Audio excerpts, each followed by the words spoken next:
Welcome. Let's solve Leetcode 407, trapping rainwater 2. Okay, so this problem should be very exciting. I have two solutions. One is a very good solution, and the second solution is maybe even a fantastic solution. Okay, cool. All right, let's get started.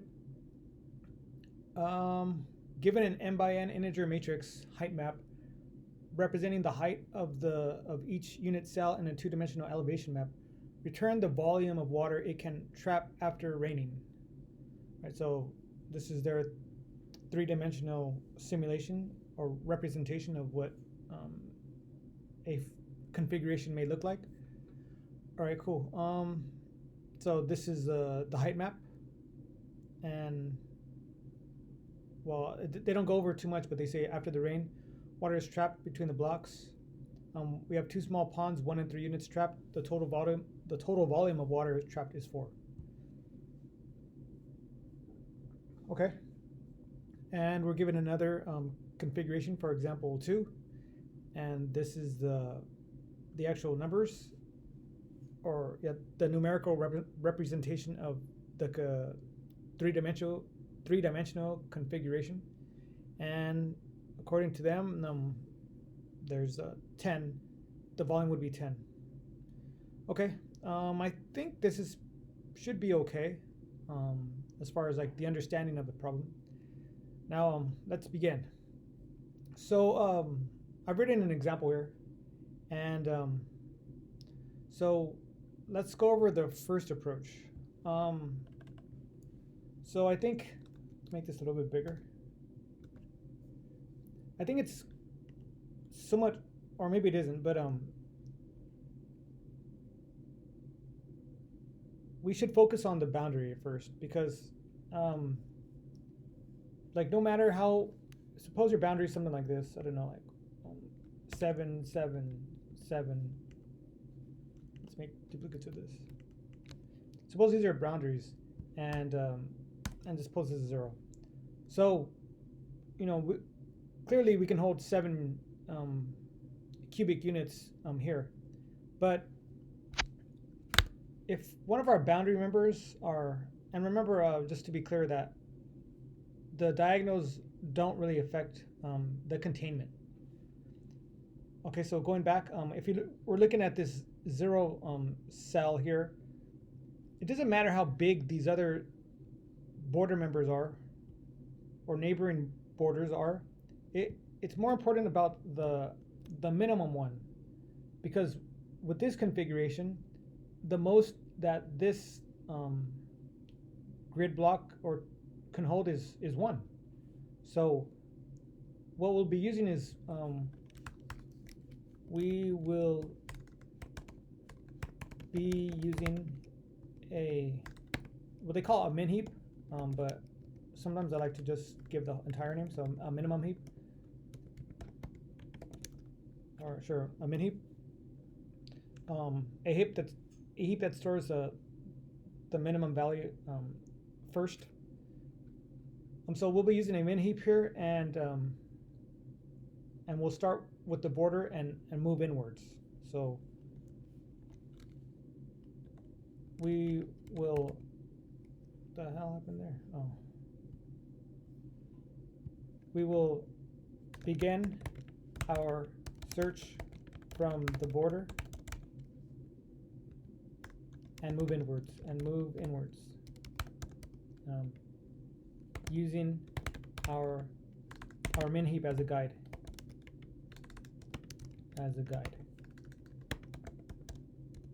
Okay, so let's do that. So let's just start with the border. Let's just figure out, okay, we need to find our border. Okay, so let's do that. So with any border, let's make this smaller. Let's get that out of the way. So with any border, or with any of these grid type problems, it's good to know the dimensions of it. So let's do that. Let's get the dimensions of this board. I'm just going to call this height map H. Okay, so I'm going to say the row and column equals the length of h and length of h0. Okay, so now we have the dimensions of our grid, of our height map. And next we want to find our boundaries. Oh, sorry, we want to find our borders. We want to know these. And then eventually we'll add it to a heap, or we'll heapify it. So let's do that. Let's find our borders. So we'll just call this heap equals. Okay, so let's get our borders. So we'll say for r in. Now remember, how do we get the border? So let's get our top border here and our bottom border. So this would be row 0 and the maximum of the number of rows minus 1. So we can do that here. So we're going to say for r in 0 and row minus 1. I hope that makes sense. And remember, we want the entire column, so we're going to loop through the entire columns. So we're going to say for c in range column, so column. Okay. And then let's add them to our heap. So we'll say heap dot append. And what we'll be appending is the height and our location. So let's do that here. So the height at this location is going to be h of r c, and that's going to be our height, and then the actual location. So let's make a little comment there. So we'll say the height, row, and column. Okay, and now when we're traversing our grid here, or our grid, we'll need to keep track of which cells we already visited. So we could use an external piece of, or an external data structure, or an additional one. However, we can just use this heap instead. Sorry, not the heap, but the height map. So let's just use that instead. We'll say height of RC equals -1. And we'll use this, again, as a method or an approach to determine if we have already visited this cell. Okay, and next so now we have this row and this column, the top row and the bottom row, and that's our border. But now we want to get this first column and last column. So let's do that as well. So how do we do that? We'll say, okay, for row in.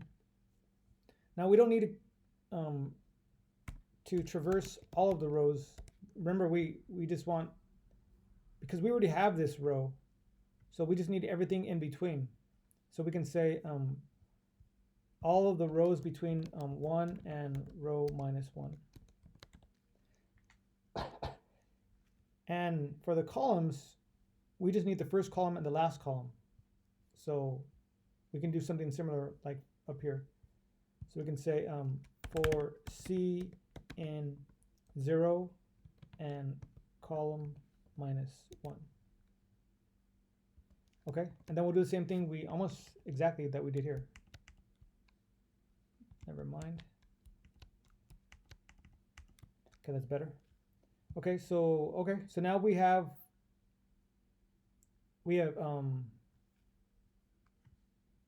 gathered the cells that constitute our border.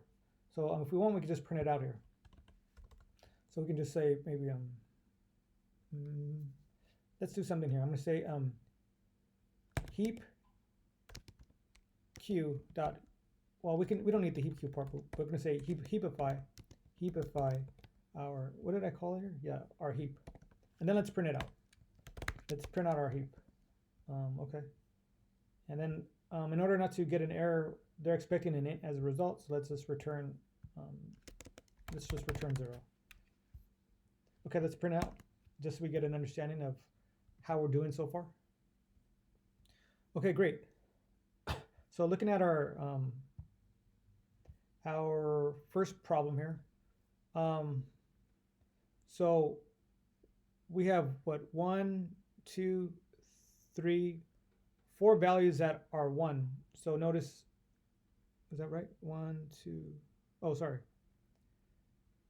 On the border, we have 1, 2. This is an internal, so we don't need to account it. And then here's 3. So we have 3 ones here. And then we probably the same thing for the, well, notice for the border, we have 1, 4 here. Nothing, and that we have another 4 here. So we should have 2 4s for our border.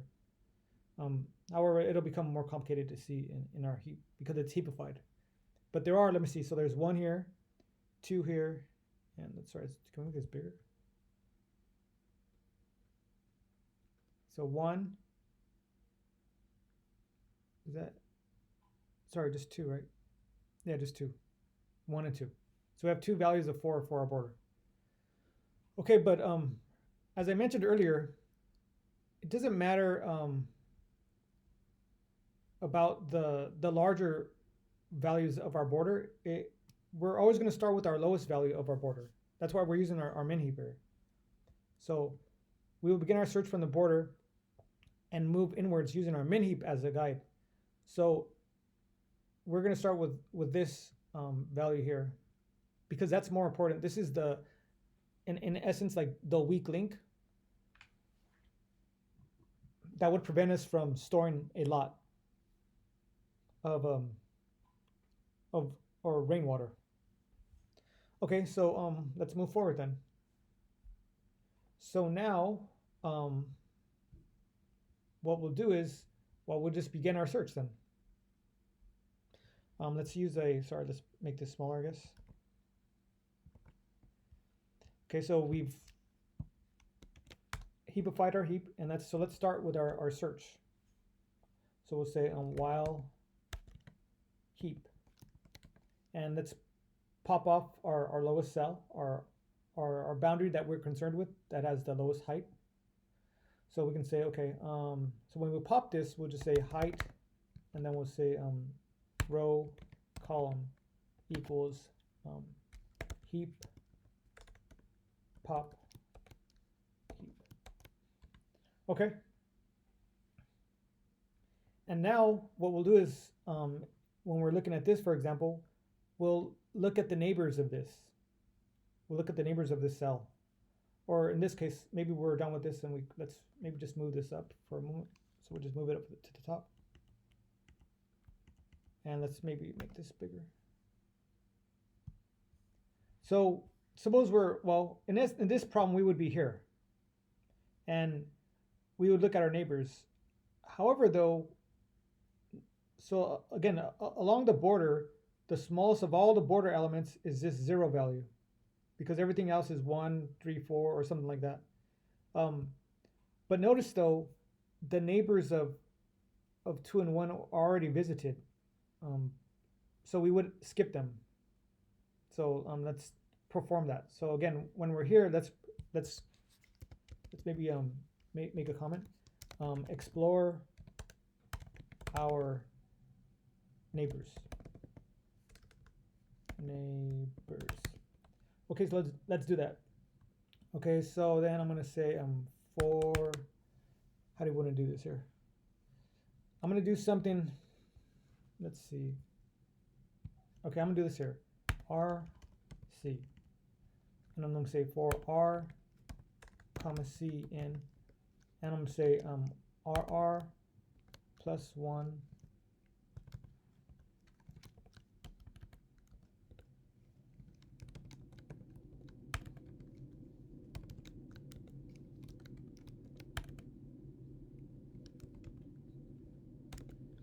Okay, so this will give us our neighbors. And then we need to check if our neighbor is in the proper bounds. So we can say, okay, if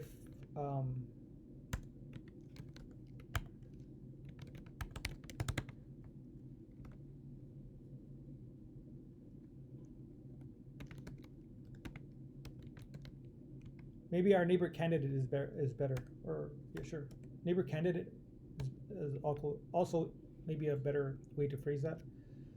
Okay, so in this case, we know the neighbor is within our grid. And something we also want to check for is if we haven't explored that cell before. Well, how do we do that? We check if that equals -1. Not equal to -1. Okay, so if we're past this, then we can explore that cell.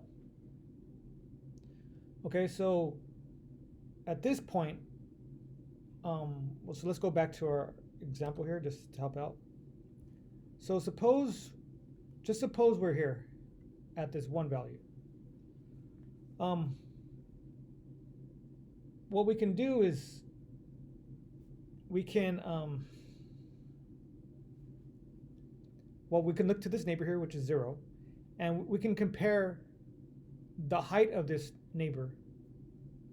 And if it's lower, we know that we can add that to our volume, add that to our rainwater. So let's do that. So, well, let me say why. Well, why do we know that? Okay, let me say that. So, again, I mentioned we know that we can, maybe we can look at this too. If we're here, I just told you that we're guaranteed that we can add that to our volume. Now, you may ask, well, why? Why is that guaranteed? Why is that true? So remember, we're using a min heap. So we have this border here. We have all the border cells. We picked the smallest cell.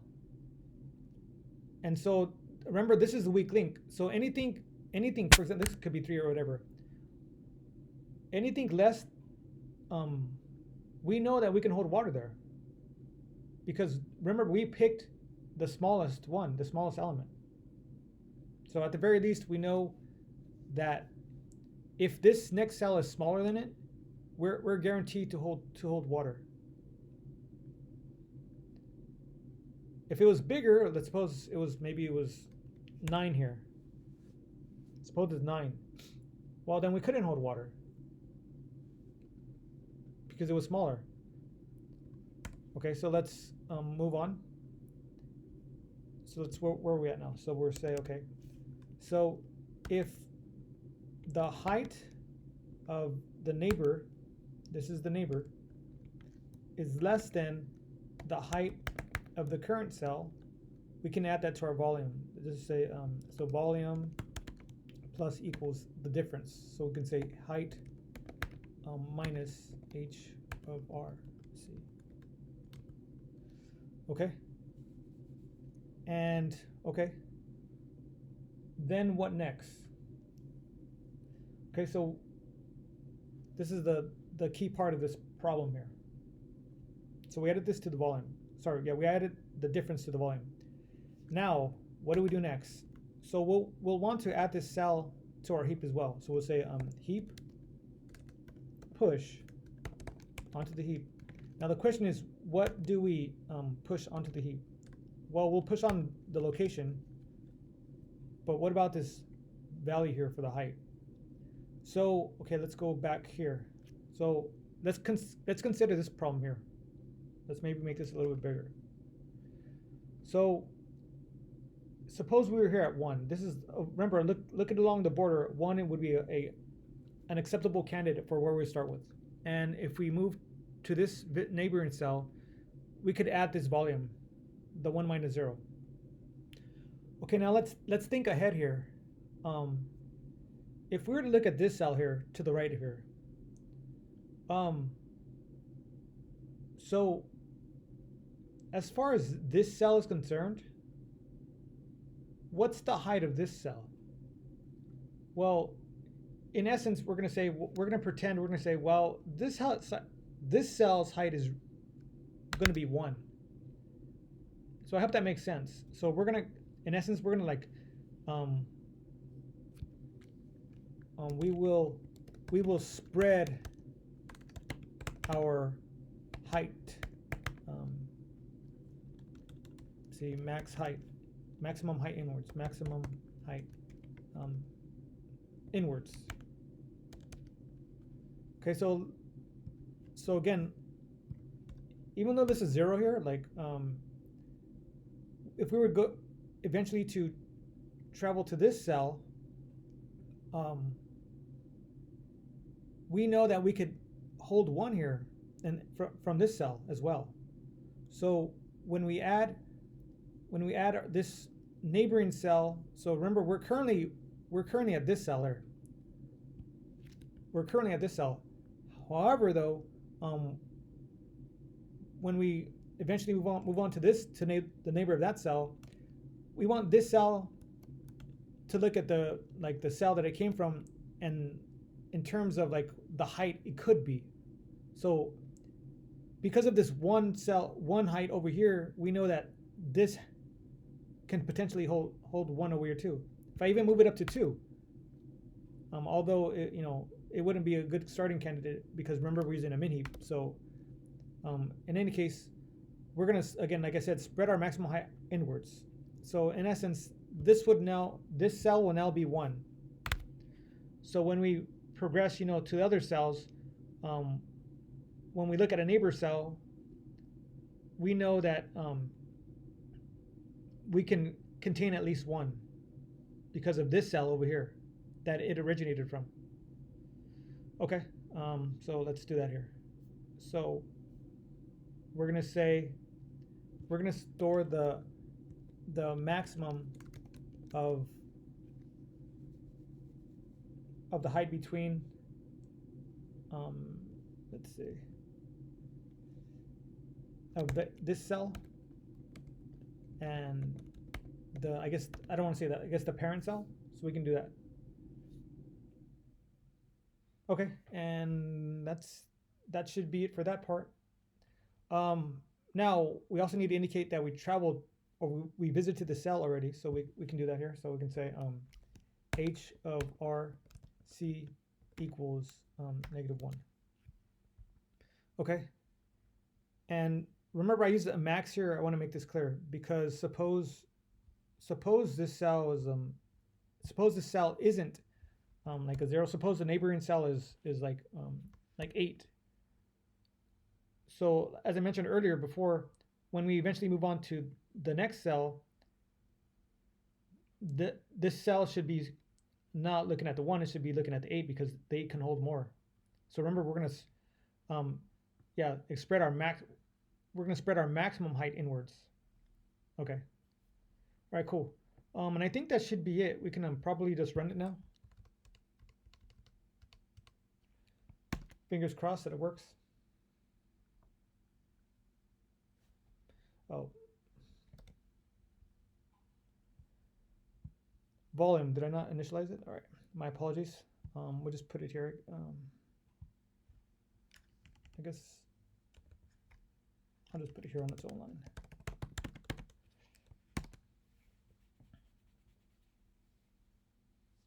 Oh, forgot to return it.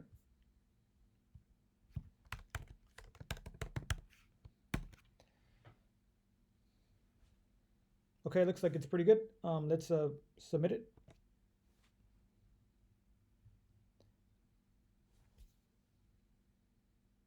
Okay, looks pretty good. So yes, this is and if you notice, this is basically what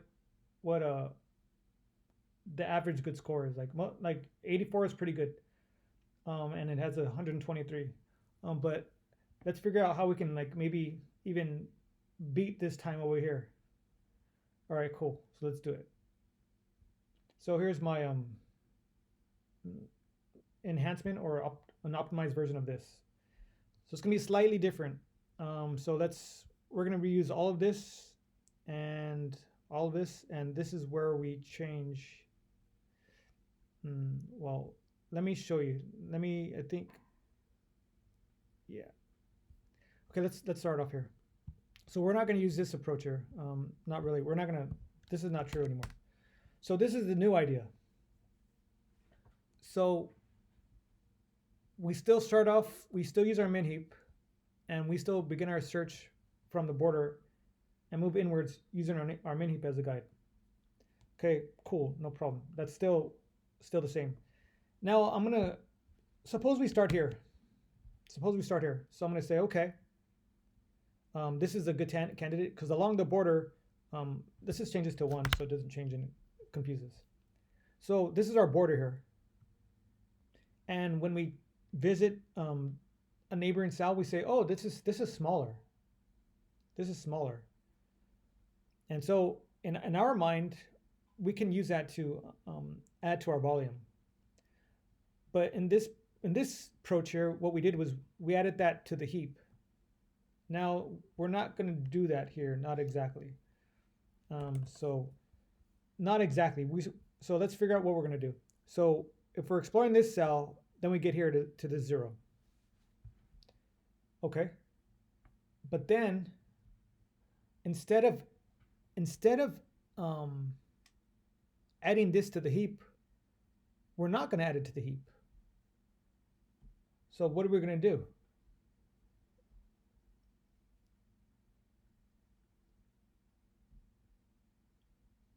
We're going to continue on in a depth first search manner. So we will continue on in a depth first search manner when we encounter element or cells of lesser height. So suppose we're here, we started with this cell, and then we find this cell which has a lesser height. So instead of adding this cell to the heap, we're just going to continue on. We're going to say, okay, and this guy's, we can add this we can add u to the volume. We can add u to the volume. Then over here too, we can add u to the volume and u to the volume. And then we'll mark them as visited, and then carry on and carry on. And so let me demonstrate that in code, and then we'll see that it's faster, and then I'll explain why that is faster. Okay, so before I do that though, I want to explain that when we're using heap push and heap pop, each of those operations is has a O of log n log n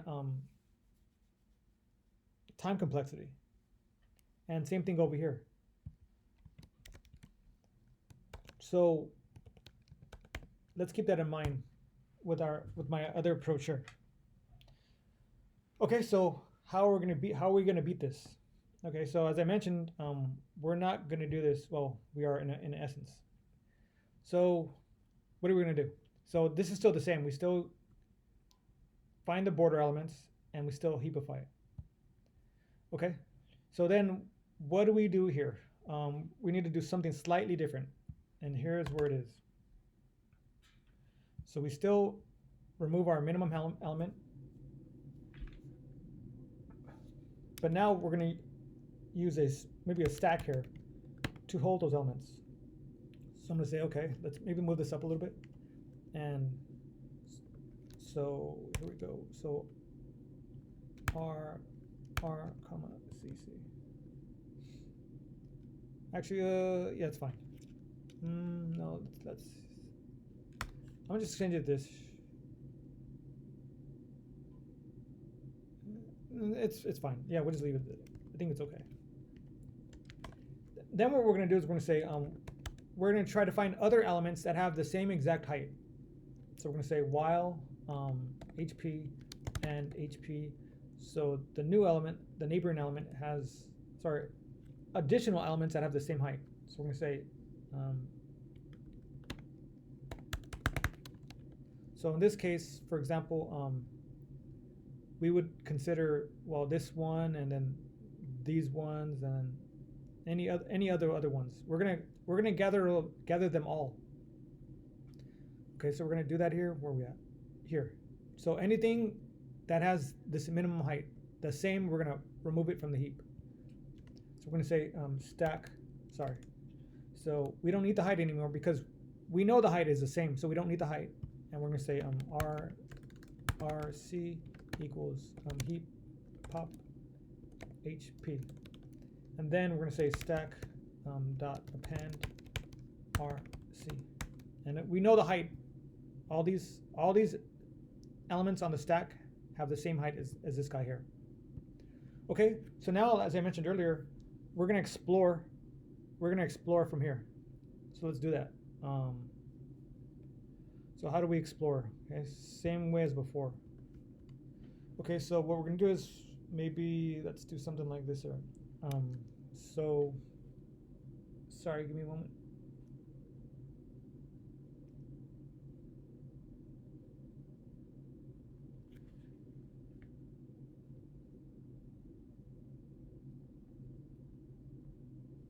Okay, so how do we explore? So we're going to say, so while there's elements on the stack, let's remove element by element from the stack. So we're going to say, so rr comma cc equals stack dot pop. Now notice though, I want to point this out real quick. This is should be an O. Yeah, this is an O1 operation. Not should be. This is an O1 operation. So notice how that's already quicker than this. Okay. And now let's explore each of the directions for this cell. So we're going to say for r comma c in, and I'm going to do something like this here. Actually, maybe just exactly that. All right, cool. So now we have all the neighboring cells. Okay. And then we can say, okay, we want to check it. We want to perform the same check over here. So let's just maybe even, we'll just move it up even, in fact. We're going to use it. Okay. So, okay, the neighbor is in the grid and we haven't visited it before. And then we're going to do the same thing that we did here. So we're going to check if the height of the neighbor is less than this height, then we're going to use that volume. And then also though, remember that, as I mentioned earlier, is that if this height, like if the neighbors, so right now we're at this cell here. If the neighbors of this guy are also less than the height, then we're going to add it to the stack as well. So we're going to keep exploring here. So we're going to say stack dot append RC, and otherwise we do the same thing as before. We're just going to push it to the do like we did here, kind of. Let's modify it a little bit. We're not going to take this max stuff here. We're just going to put its natural height, whatever the height is. Okay, I think that's fine. And then, yeah, it's fine. Sure, we can leave that there. And now we still want to indicate that it has been explored. So we can say something like h of r c equals -1. So it's been explored. Okay, and then that's it. We don't need to have this other stuff here. Let's check it. Let's run the test. All right. Where are we at? Okay, my apologies. Okay, I did have one small tinker later to do. Okay, looks good. I have 2 more adjustments to make. Okay, look, so notice how it's already significantly faster. So it's 75 and the other one was about 130, 120, so it's maybe twice as fast. And I have 2 more adjustments to make. Okay, one other thing is that when we have a cell like something like this here, suppose we have something like this. Doesn't matter what the numbers are. If the width or the height or like the dimensions are less than 3, then we know we can't hold water. So that's one optimization, so we can check is that if row is less than 3 or column is less than 3, return 0. That's one addition. So maybe just do this here. How about that? Maybe make it cleaner. All right, let's submit it here. And I have one more change to make. Okay, cool. So it's improving slightly. All right, now one last change here. Now this isn't really this is something that it has to do with this here. So from my experience, anytime you have like for loops instead of for loops instead of while loops, whenever you have embedded a looping structure, that's gonna make it longer. So my point to you is, if we break this up into 4 separate if-else statements, it'll be faster. So it's not really too dramatic, but let's see how that looks.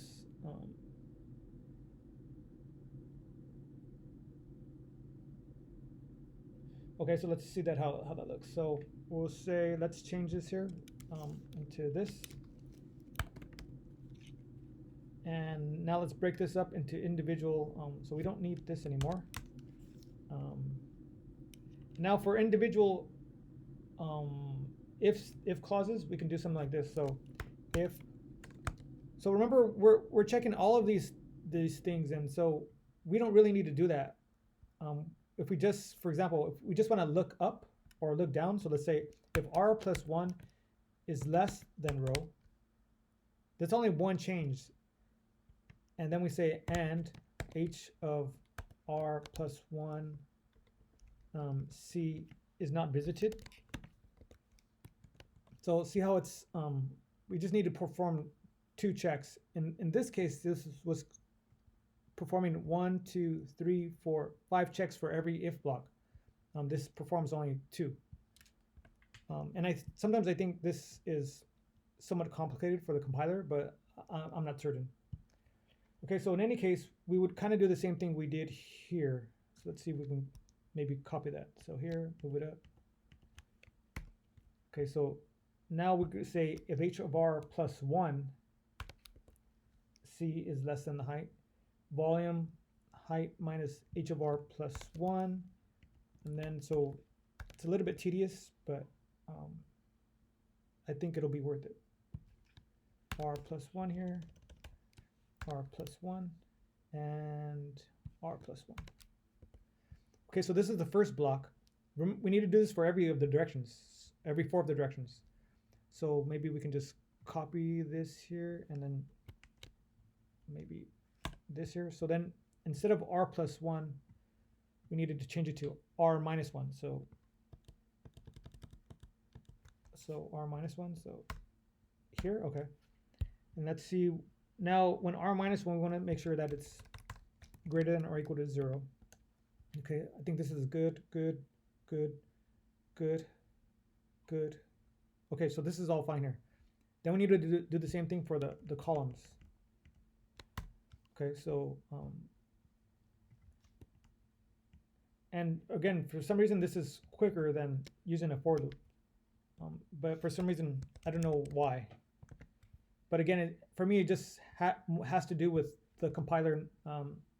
Whenever it sees for loops and while loops embedded, it just adds an extra layer of computation. Okay, so let's change this r plus 1 to c plus 1. So actually, can't quite do that like that. Let's say here. Okay, let's do this here. Okay, so we change that. Now this is going to be a c plus 1 is less than column. This is okay. This is okay. This should be changed. C plus 1. This should be changed. C plus 1. Okay, I think this is fine now. Almost done. Then let's change this, or just maybe that. We don't need this here. Okay, and let's change the C plus 1s to C minus 1. So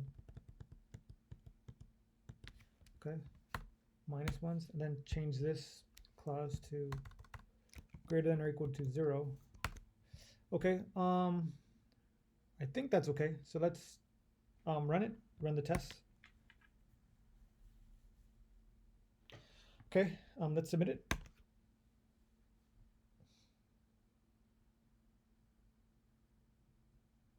Okay, cool. So we're, basically number 1. Now again, why is this better? Why is this quicker? I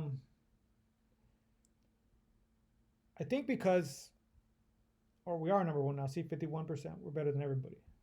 So now the question is why. That's a really good question. So as I mentioned here, I think our initial improvements came from doing this. Once we have this 1 here, and we just kind of explore all of the elements. So we're adding elements to our exploration by just using the stack here, and we're using the stack append and stack pop. Where is it at? Stack pop. There. Stack append, stack pop. That's all we're using. So remember, stack pop is the 01, and so is and then when we have stack append here, this is also 01. So we're making we're converting all of the log n operations into maybe reducing some of them, the log n operations, to 01. So that makes this better. That's why. So when we have the stack, we're just appending and popping, which is 01, and in the worst case scenario, we're using a log n.